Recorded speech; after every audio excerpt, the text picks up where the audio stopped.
Alain Weinstein, bonsoir.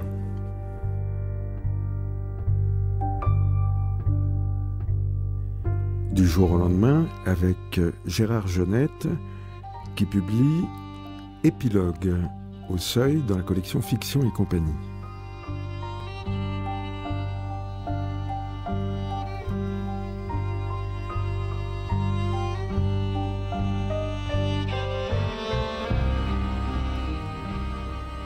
Les 3 volumes de la dite série, et celui-ci encore, se prêtent, si je m'y retrouve, à 2 sortes de lecture.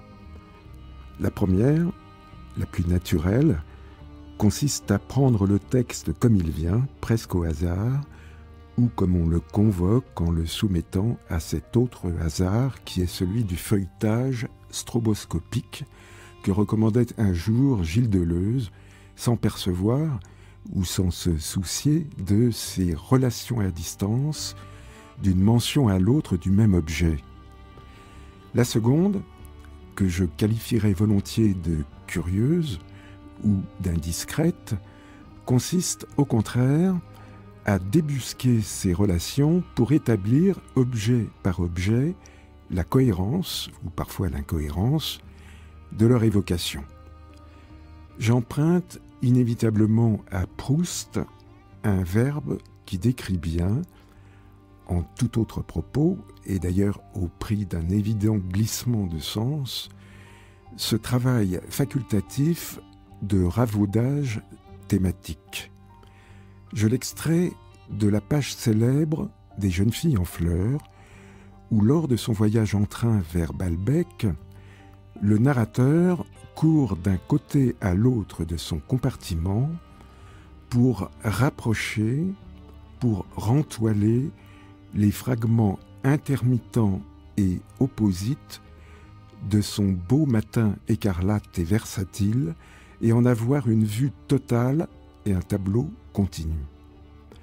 Ce verbe, c'est bien sûr rentoiler, comme si le rentoilage d'un tableau consistait non à remplacer sa toile usée par une plus forte, mais à en rétablir la continuité à partir de fragments dispersés.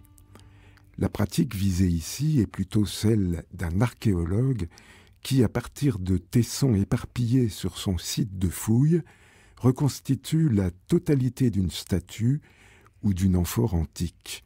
Mais rentoiler nous offre, en prime d'une signification bien claire, la magie plus parlante et qui fait tilt d'une impropriété hasardeuse, ou peut-être voulue. Cela s'appelle le style.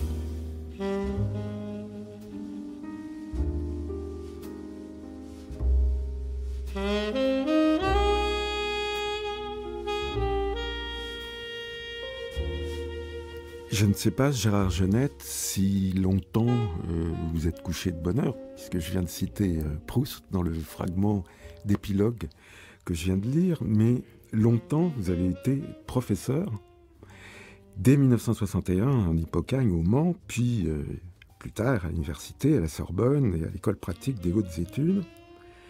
Aujourd'hui, non, vous n'êtes plus professeur, mais vous dirigez toujours la collection poétique des éditions du Seuil.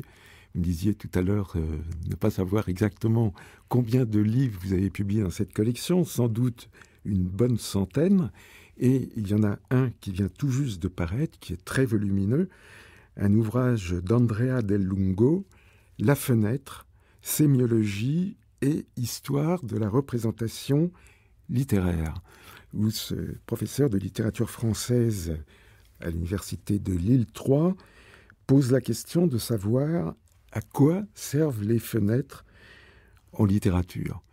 Et c'est un peu comme ça que vous-même, vous avez commencé par la critique et la théorie avec la série des figures, publiée dès 1966 dans la collection Telle quelle. Il y a cette série de figures, puis il y a d'autres livres isolés, comme les 2 tomes de l'œuvre d'art. Et toujours dans cette collection poétique que vous dirigez, il y a l'œuvre d'art en un seul volume, sobrement intitulé comme ça, mais qui en regroupe plusieurs. Et puis il y a, alors dans une autre collection, Fiction et compagnie, et ça a été un peu une surprise, une autre série que vous avez commencée sous le titre Bardadrac, qui a été suivi de 2 autres volumes, Codicille en 2009 et Apostille en 2012. Aujourd'hui, épilogue, on ne sait pas si on doit vous croire. Je ne sais pas non plus. Je ne sais pas encore. Ça se pourrait. L'avenir le dira, comme on dit. Alors là, c'est plutôt du côté de la pratique, d'une certaine pratique de l'écriture que de la théorie littéraire. Oui, c'est-à-dire j'ai commencé, je dirais comme tout le monde, enfin, dans ma profession, dans mon métier. J'ai commencé par la critique, j'ai continué par la théorie, ce que j'ai plutôt baptisé poétique. Je n'étais pas seul à le faire. Et j'ai l'impression, en effet, avec Bardadrac, d'être passé un peu plus du côté de la pratique de l'écriture, disons, mais évidemment, on écrit toujours, même quand on fait de la critique ou de la poétique. Mais la différence, bon, il y a une différence de forme de toute façon, qui n'est plus marquée par la forme alphabétique, enfin, de l'ordre alphabétique. Et il y a surtout une différence d'objet, étant donné que dans mes premiers livres, donc longue série de premiers livres, mon objet, c'était la littérature, ou l'œuvre littéraire, ou certaines œuvres littéraires. Et maintenant, à partir de Bardadrac, évidemment, mon objet, c'est quand même plutôt, j'ai un peu honte de le dire, mais c'est moi. Enfin, c'est ma vie, ce sont mes souvenirs, ce sont mes idées, ce sont mes opinions, etc. Mais évidemment, j'ai un peu fait pivoter la caméra. Mais je crois que vous n'aimez pas trop qu'on dise que tout d'un coup, vous êtes devenu écrivain. Je n'aime pas beaucoup parce que je ne sais pas quelle est la différence parmi tous les modes d'écriture qui fait que l'un d'eux peut être qualifié de littéraire et les autres pas, et son auteur donc écrivain et les autres, comme disait Barthes, simples écrivains. Je trouve que cette distinction est un peu fragile. Si on veut, c'est flatteur d'être décrété devenu écrivain, mais je pense que ce baptême-là n'a pas beaucoup de sens. Et là, dans l'épilogue, vous dites avoir toujours en tête ce que Schlegel appelle le ridicule d'être écrivain. Oui, c'est une phrase qui m'amuse parce qu'elle est un peu, comiquement sévère. Bon, il y a beaucoup de ridicule dans la vie d'écrivain, c'est vrai. Ne serait-ce que le caractère un peu étrange de l'activité qui constitue l'acte d'écrire, que ce soit littéraire ou non. Donc j'aime bien citer cette phrase, mais je ne la prends pas tout à fait au sérieux. Enfin, je ne prétends pas couvrir de ridicule les écrivains, et donc moi-même si je le suis. À la parution d'Apostille en 2012, donc le 3e volume de la série, vous aviez donné un entretien à la revue Critique, dans son numéro de mars 2012, et l'entretien était intitulé « Le mot qui fait le pont, c'est la désinvolture ». Et ici, dans Épilogue, vous dites que vous avez toujours eu un peu de mal à distinguer dans ce qui vous arrive et que vous rapportez le plaisant du sévère est le sentiment le plus intense ou le plus profond du badinage. Oui, c'est surtout dans la façon dont j'en parle que j'ai un peu de peine parfois à distinguer ce qui est une façon sérieuse d'en rendre compte ou une façon, badine et parfois même un peu humoristique. Il y a de l'humour dans ses écrits. J'espère. Et on ne s'attend pas à lire de l'humour sous la plume de quelqu'un qui a été réputé comme comptant parmi les terroristes des années 60-70 dans la littérature. Oui, je ne me suis jamais senti terroriste. Mais peut-être qu'en effet, il y a de la terreur dans l'humour. Ou peut-être une terreur dirigée contre soi-même. Vous essayez d'être drôle ou ça vous vient naturellement? Je préfère quand ça me vient naturellement. L'humour est omniprésent là dans Épilogue. À commencer par ce mot d'ailleurs, épilogue, qui serait comme le dernier de la série. Et vous disiez tout à l'heure ne pas avoir la certitude qu'il s'agit bien du dernier. Non, je ne sais toujours pas. Je ne sais pas plus maintenant qu'il y a un quart d'heure. Je ne sais pas quand je le saurai.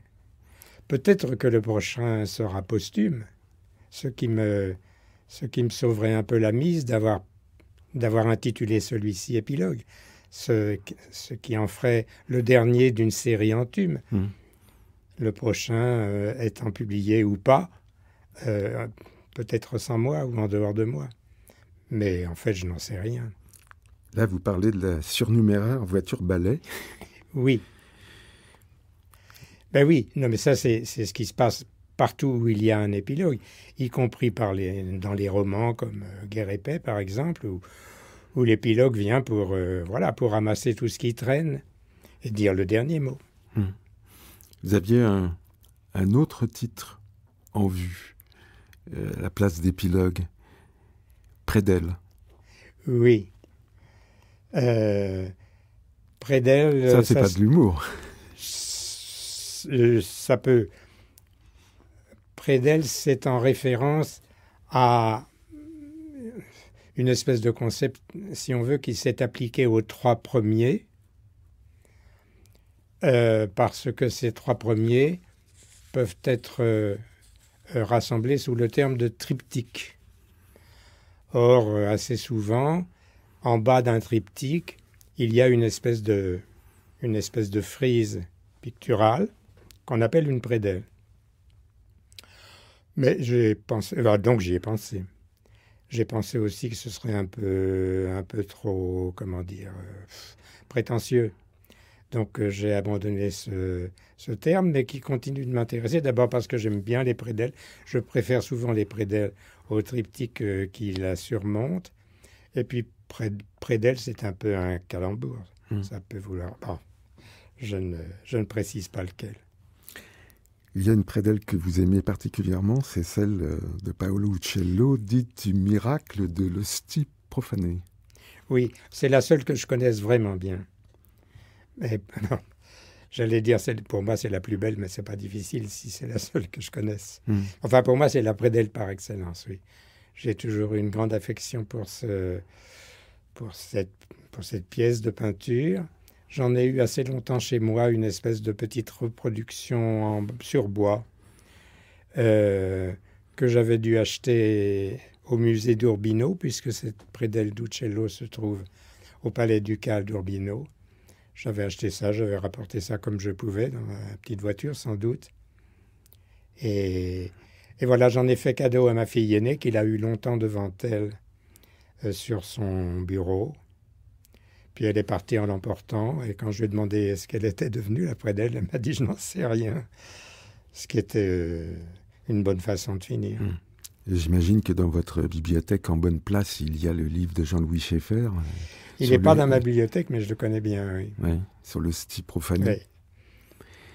L'humour dans Épilogue, c'est aussi des phrases comme ne disait pas Husserl, toute conscience est prescience d'autre chose. Et même quelquefois, des références boulevardière. Un peu comme chez Clément Rosset. Par exemple, Sacha Guitry disant qu'en amour, le meilleur est dans l'escalier. Quand on monte.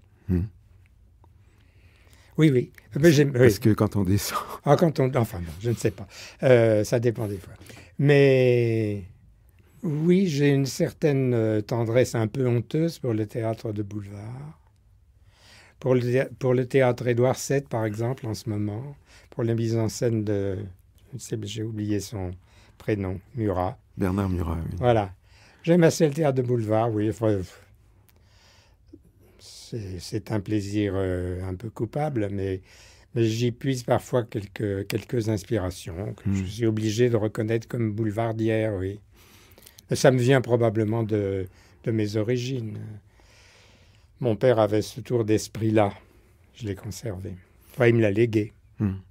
Et il y a un autre théâtre que le théâtre de boulevard que vous aimez aussi? Oui, mais malheureusement, enfin, le théâtre de boulevard, je le reçois surtout depuis quelque temps à la télévision. On en passe volontiers. Quant au théâtre plus sérieux et que je devrais et que je dois préférer, évidemment, on ne nous le sert pas de la même façon ni aux mêmes heures. Par exemple, Le Soulier de satin, qui est pour moi le chef-d'œuvre des chefs-d'œuvre du XXe siècle, j'ai un peu de mal à le voir à la télévision. Et j'aurais aussi beaucoup de mal à aller le voir dans une salle. Je parlais tout à l'heure de la désinvolture par référence à cet entretien que vous avez donné à la revue Critique. La désinvolture, il en est question dans Épilogue aussi. Vous la définissez comme un trait stylistique au sens large. Et c'est par ce trait commun de désinvolture que vous rapprochez des auteurs comme Montaigne et Stendhal. Oui. C'est par cet aspect proprement stylistique. Mais en fait, il y a évidemment d'autres points communs entre Montaigne et Stendhal, que Stendhal a baptisé l'égotisme, et qui est une certaine façon un peu détachée de parler de soi, détachée en deux sens, psychologiquement, en se mettant un peu à distance de soi-même, et détaché par la forme. Évidemment, les essais en sont un exemple typique, et presque le premier dans l'histoire de la littérature occidentale, et chez Stendhal aussi, parce que qui sont au fond mes préférés chez lui, des ouvrages comme Promenade dans Rome ou Rome, Naples et Florence, sont des recueils de fragments, ce qui dessine une certaine forme de style et qui est celle, en effet, qui me plaît le plus, et chez lui, et chez Montaigne, et chez bien d'autres. Il y a un auteur qui, lui, doit être dans votre bibliothèque, c'est Marcel Proust, parce que vous avez beaucoup écrit sur Proust, Oui. vous le citez souvent. On en parlait tout à l'heure au début de l'émission. Et c'est vrai que le problème du temps est l'un des problèmes, alors sérieux celui-là, que vous abordez. Oui, j'ai toujours eu un problème avec le temps, je ne dois pas être le seul. Mais bon, surtout à une époque où l'espace ne m'en posait pas. Maintenant, il m'en pose un peu plus, un peu davantage. Et j'ai le sentiment d'avoir peu à peu perçu quelque chose que je tente de cerner par l'expression, non pas la concordance des temps, mais la convergence des temps. C'est-à-dire que je suis de plus en plus, enfin j'ai été de plus en plus, c'est peut-être fini, je ne sais pas, j'ai été de plus en plus à un certain moment, et en particulier en écrivant Apostille, frappé comme ça, de façon un peu rétrospective, autobiographique, par le fait que certains épisodes de mon existence renvoyaient à d'autres, que des rencontres se faisaient entre tel moment de ma vie et tel autre. Non pas comme chez Proust par une espèce de magie mémorielle, traduite en magie métaphorique, c'est-à-dire non pas d'abord sur le plan de l'écriture, du style, mais tout simplement du vécu. C'est-à-dire que, bon, enfin, un phénomène de répétition assez constant, pas quotidien naturellement, mais assez constant pour consonner en quelque sorte, qui est ce que j'appelle la convergence des temps. Il y a la convergence des temps et la convergence des lieux. Bien sûr, mais en général, quand il y a convergence des lieux, c'est à travers une convergence des temps. C'est-à-dire qu'un certain lieu, à un certain moment, me rappelle un autre lieu auquel j'ai eu affaire à un autre moment du passé, bien sûr, antérieur. Il y a donc des transversales, un réseau de transversales. Oui, ce que j'appelle, enfin entre autres, en transversal, ce que j'appelle aussi diagonale. J'ai un certain goût pour les diagonales, à tout point de vue dans l'existence et en un certain sens dans mon écriture. Dans tous les cas, dans la manière dont j'agence les fragments divers, c'est la citation de Proust que vous faisiez tout à l'heure, les fragments divers de mon existence. Car je ressens mon existence comme faite de fragments. Vous parlez aussi d'asymétrie temporelle. Oui, parce que malheureusement, le temps est asymétrique par définition. Ça, je n'y peux rien. Entre le passé et l'avenir, il n'y a pas de... Si, entre le passé et le présent, il y a une asymétrie, et entre le présent et l'avenir, il y en a une autre. L'avenir, c'est la semaine prochaine, dites-vous. Oui, dans le meilleur des cas, oui. Et au-delà? Je ne sais pas. Tandis que le passé, c'est pas seulement la semaine dernière. Ah non. Il y a une profondeur de champ que je n'ai pas quand je pense à l'avenir, ça c'est sûr. Oui. Vous le dites de façon plus savante dans le livre. Le temps est plus court en prolepse qu'en analepse. Oui. Ces deux mots font référence évidemment à un vocabulaire technique qui est celui de l'analyse du récit. Enfin, l'analepse, c'est le retour en arrière et la prolepse, c'est le bond en avant. Alors, le retour en arrière est quand même plus facile que le bond en avant. Et si on conseille souvent d'insulter l'avenir... De ne pas insulter l'avenir, oui. Vous souhaitez encore moins insulter le passé. Oui, je n'insulte rien, ni personne. Comment vous vous accommodez alors de la mémoire? Eh bien, je la prends comme elle vient. Je ne cherche pas je ne cherche pas à la provoquer. Mais quelquefois, elle peut vous rattraper. Oui, elle me rattrape, mais c'est très bien.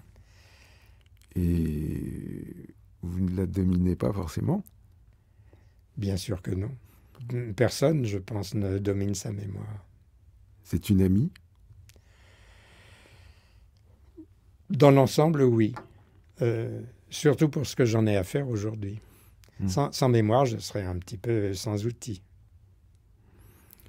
Vous vous référez quelquefois aux bons auteurs qui ne sont pas forcément des écrivains. Pierre Boulez, par exemple, et son livre « Le pays fertile », où il est question de clés, le peintre, et des échiquiers de clés pour percevoir cette division du temps et de l'espace dont on a essayé de parler tout à l'heure. Une division, cette fois-ci, non pas transversale ou en diagonale, mais à l'horizontale pour le temps et à la verticale pour l'espace. Oui, ça c'est la métaphore de Boulez.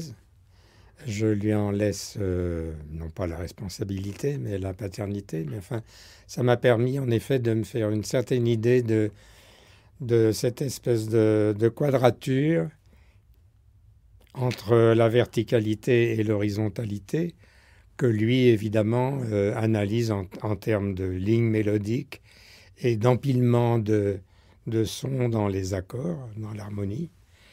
Et c'est ça qui m'a un peu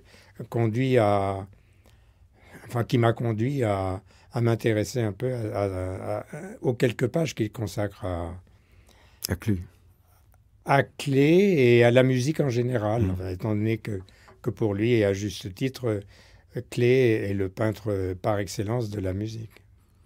Et vous pensez qu'on peut entrelacer la peinture et la musique?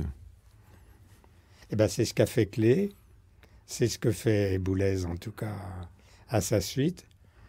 Oui, je crois, si on projette un peu dans l'espace, mentalement évidemment, les phénomènes de mélodie et d'harmonie, on est dans une espèce de volume dont la peinture peut aussi rendre compte.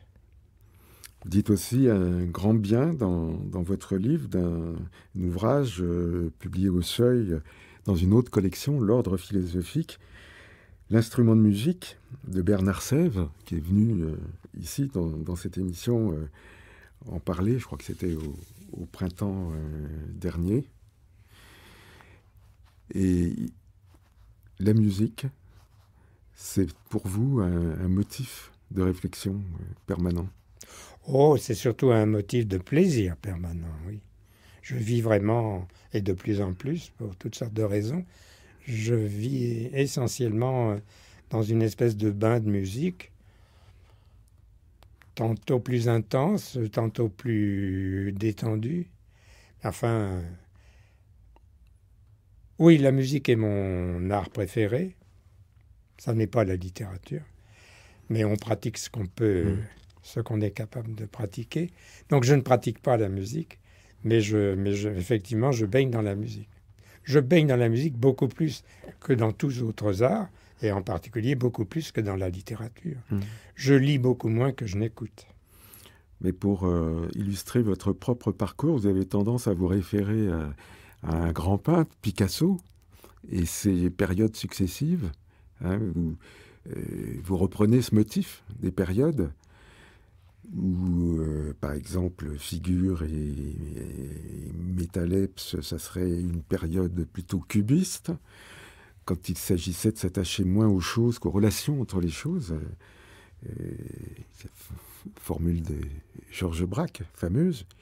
Et puis, avec les livres plus récents, Bardadrac et Codicille, vous intéressez plutôt aux choses et aux êtres, et là, c'est votre période bleue. Et il y a encore, avec Apostille, une période rose. Oui, je ne peux pas entrer dans le détail de cette coloration-là, mais bon, c'est évidemment une métaphore un peu forcée, mais il est vrai que... Enfin, je parle de période cubiste en référence à cette phrase de Braque qui disait, je ne sais plus très bien comment, enfin plus précisément comment, ce qui compte, ce ne sont pas les choses, mais les relations entre les choses. Ce qui était pour nous, à la grande époque des années 70, si on veut, 80, ce qui était la définition du structuralisme. Quand je parle de ma période cubiste, en fait, c'est une métaphore pour parler de ma période structuraliste. Non pas que j'ai renié le structuralisme, je considère toujours que c'est une méthode de pensée qui est irremplaçable, mais enfin, je n'en ai plus besoin maintenant puisque j'ai cassé tous mes outils et que je navigue un peu dans le noir, en tous les cas à l'estime. Reste tout de même cette métaphore, cette autre métaphore picturale par laquelle j'ai voulu commencer l'émission en lisant ce long fragment. C'est le rentoilage du tableau que vous a inspiré Marcel Proust. Oui, c'est une très jolie image sous la plume de Proust qui techniquement n'est pas correct, mais ça n'a aucune espèce d'importance. Il appelle rentoiler le fait de reconstituer la figure d'une toile, enfin d'un tableau, à partir de fragments disséminés, ce qui se produit assez rarement en peinture, bien sûr. Et je reprends cette image à propos, disons, d'une hypothèse de lecture que je propose à mes lecteurs et dont ils font ce qu'ils veulent, naturellement, qui consiste, étant donné le caractère extrêmement disséminé de la manière dont me viennent mes souvenirs ou mes pensées ou mes sentiments, etc., la façon dont un lecteur peut éventuellement, mais je dis bien éventuellement, la plupart ne le font pas, ils ont bien raison, ils ont autre chose à faire, la façon dont un lecteur peut essayer de reconstituer la totalité brisée, brisée en fragments, en facettes, en tout ce que vous voudrez, d'un objet, d'une personne, telle qu'elle est présentée dans ces 3 ou 4 ou je ne sais plus combien, qui constitue ce que j'appelle ma suite Barda-Drac. On peut souhaiter que certains lecteurs fassent l'effort d'essayer de reconstituer la figure d'un personnage qui est présenté sous forme d'éclat tout à fait disséminé.